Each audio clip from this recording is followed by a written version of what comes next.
안녕하세요. 연금이야기의 차경수 작가입니다.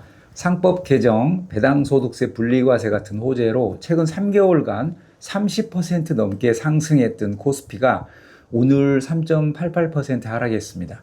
배당소득 분리과세의 최고 세율이 당초 이소영 의원 발의안인 25%보다 높은 35%로 바뀌었고, 대주주 주식 양도세 기준을 50억에서 다시 10억 원으로 낮추고 증권거래세를 인상한다고 하니까 시장이 싸늘해졌습니다. 시가총액 1조 5천억 가까이 되는 플러스 고배당 ETF는 3.65% 하락했고, 서울금융지주 플러스 고배당 ETF는 하루에 무려 4.53%나 빠졌습니다. 이번 정부가 발표한 세제 개편 내용 알아보고 연금저축과 IRP, ISA 계좌에서 국내 배당 ETF 투자 시 유불리에 대해 알아보겠습니다. 세제 개편 내용 중 연금 투자와 관련한 사항만 정리해 드리겠습니다. 첫 번째, 증권 거래세율이 오릅니다. 코스피는 현재 농특세 0.15%만 내고 있는데 앞으로는 농특세 외에 0.05%를 납부해야 합니다. 거래세가 0.15에서 0.22로 오르는 겁니다.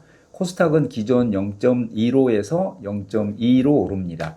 금투세 도입을 전제로 거래세를 낮췄는데 금투세 시행이 안 되었으니 다시 원위치 시키겠다는 겁니다. 살짝 치사한 생각이 드네요. 개별 주식에는 증권거래세가 부과되지만 개별 주식을 담아놓은 ETF에는 증권거래세 없습니다. 두 번째, 주식 양도소득세 대주주 기준 변경입니다. 상장 주식 매매 차익은 세금이 없습니다. 그런데 대주주에게는 양도소득세 20%를 부과합니다. 지금은 대주주 기준이 보유 주식 시가총액 50억인데 시가총액 10억으로 다시 환원시키겠다는 겁니다. 단일 종목 시가총액 기준 10억 이상 보유하고 있으면 대주주가 되는 거고, 대주주가 되면 매매 차익에 대해 양도소득세가 부과됩니다. 양도세 내지 않으려면 연말 기준 주식 보유 금액을 10억 이하로 낮춰야 합니다. 그래서 가을부터 주식을 매도합니다. 주가에 영향이 있는데 정부는 큰 영향이 없다는 입장입니다. 영향이 있죠. 왜 없겠습니까? 코스피 5,000포인트 가자면서 찬물을 끼얹는 기분입니다. 이건 정부 아니니까 최종 입법 과정에서 조정이 될 것 같습니다. 세 번째, 퇴직금 세금 최대 50%까지 감면됩니다. 퇴직급여를 연금계좌로 받아서 연금으로 찾으면 내야 할 세금에서 30%를 감액해 줍니다. 개시한 지 10년 지나면 내야 할 세금에서 40%를 줄여주고요. 그런데 이번에 퇴직금 세금 50% 감액 조건을 신설했습니다. 개시 후 10년 지나서 찾으면 세금 40% 감액해주고 20년 지나서 찾으면 50% 감액해준다는 겁니다. 수명이 길어지고 있으니까 금방 빼먹지 말고 가급적 오래오래 찾아라. 그러면 세금 더 많이 깎아줄게. 이런 겁니다. 여기서 10년, 20년의 의미는 연금 개시한 지 10년, 20년이 아니고 연금 개시하고 매년 10,000원이라도 10년, 20년간 실제 찾아야 합니다. 개시한 후 잠시 연금 수령을 일시 중지하면 찾지 않은 해는 10년, 20년에 포함하지 않습니다. 퇴직금 액수가 커서 세금도 꽤 나온다면 세금 50% 줄이는 것도 고려하시기 바랍니다. 네 번째, 배당소득 분리과세입니다. 주식이나 채권 매매 차익은 비과세지만 주식 배당이나 ETF에서 나오는 분배금은 15.4% 세금이 붙습니다. 배당소득 2천만 원까지는 15.4% 분리과세로 끝나지만 2천만 원을 초과하면 종합과세로 넘어가죠. 종합과세로 넘어가면 최고 45% 세금 부담을 해야 합니다. 지방세 포함하면 49.5%입니다. 지금은 배당 많이 받으면 절반은 세금으로 나갑니다. 삼성 이재용 회장이 2024년 배당으로 3,465억을 받았답니다. 배당소득 종합과세로 세금 1,700억 원 정도 냈겠네요. 배당받은 것 절반을 세금으로 내야 하니 우리나라 기업은 배당에 인색합니다. 미국 S&P 500 기업 전체 평균 배당 성향은 약 35.8%입니다. 우리나라 상장사 중 배당 성향이 35% 이상인 기업은 12.4%입니다. 미국의 약 3분의 1 수준입니다.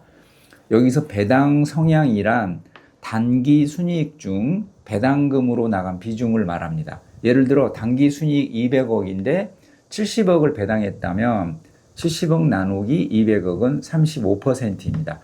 우리나라는 미국은 물론 중국, 일본, 대만보다 배당 성향이 낮습니다. 코리아 디스카운트의 한 요인입니다. 대주주로서는 배당 받아봐야 절반이 세금으로 나가기 때문에 배당 많이 주려고 하지 않습니다. 그런데 배당 소득에 대한 세금을 줄여주면 아무래도 기업주 본인부터 세금에서 득을 보니까 배당을 좀 더 많이 주겠지 이런 거죠. 그런데 정부안은 최고세율이 25%가 아닌 35%입니다. 최대 절반 가까이 세금을 냈는데 35%로 줄여줘도 많이 줄여준 거라는 거죠. 현재 정부안은 전년 대비 현금 배당이 줄지 않아야 한다.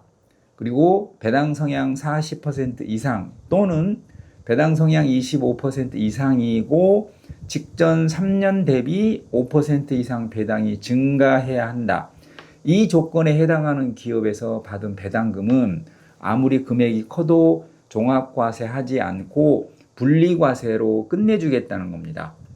배당으로 10억 받은 사람은 그동안 종합소득세율을 적용해서 최대 4억 9,500만 원 세금으로 냈는데 이 두 가지 조건에 해당하면 3억 8,500만 원만 내면 됩니다. 1억 이상 줄어듭니다. 당초 민주당 이소영 의원 발의안은 최고세율이 지방세 포함 27.5%였습니다. 그런데 최종 정부안은 지방세 포함 38.5%입니다. 현재보다는 세금 부담이 줄지만 38.5%는 훅 할 정도는 아닌 것 같습니다. 부자 감세해 주긴 싫고 배당은 많이 주게 하고 이 두 마리 토끼를 잡으려다 어정쩡한 상황이 된 것 같습니다. 금일 서울 금융지주 플러스 고배당 ETF는 무려 4.53% 폭락했습니다. 배당으로 은퇴 후 현금 흐름을 만들려는 사람이 늘고 있습니다. 그런데 이익이 나도 우리나라는 배당을 잘 안 해줍니다. 어떻게 하면 기업들이 배당을 많이 해줄까에 포커스를 맞춰서 정책을 결정했으면 좋겠습니다. 이제 우리나라도 부동산보다는 금융자산 비중을 늘려야 합니다. 배당소득 분리과세는 부동산에서 주식으로 자금을 이동시키는 데 큰 효과가 있습니다. 배당소득 분리과세는 개별 주식의 배당만 해당합니다. 고배당 ETF 분배금은 종합과세합니다. 그러나 연금저축펀드나 IRP 계좌에서 ETF 분배금 연 3천만 원 받아도 종합과세하지 않고 연금 개시할 때 5.5%에서 3.3% 연금소득세만 내면 됩니다. 연금 계좌에서 발생한 분배금은 금융소득으로 잡히지 않아서 분배금이 아무리 커도 종합과세와 무관하고 건보료 부과 대상도 아닙니다. 물론 주식형 ETF의 매매 차익에 대해선 일반 계좌에서는 내지 않아도 될 연금소득세를 연금 계좌에서 낸다는 단점은 있습니다.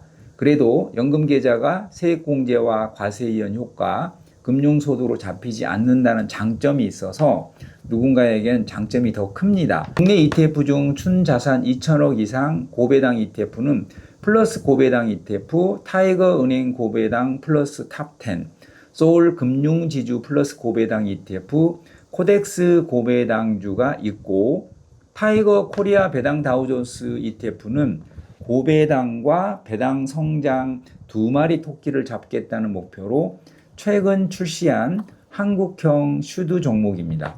타이거 코리아 배당 다우존스 ETF의 기초 지수 배당 수익률은 약 5.4%이고 2018년 대비 연평균 약 20% 가까이 배당 성장률을 기록했습니다. 5월 20일 출시했는데 순자산이 3,600억 원이나 됩니다.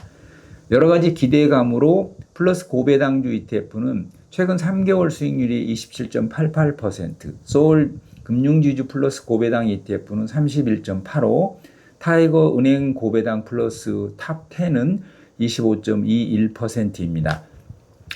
한국형 슈드를 추구하는 타이거 코리아 배당 다우존스 ETF도 출시 2개월 조금 지났는데 17.68% 수익을 내고 있습니다.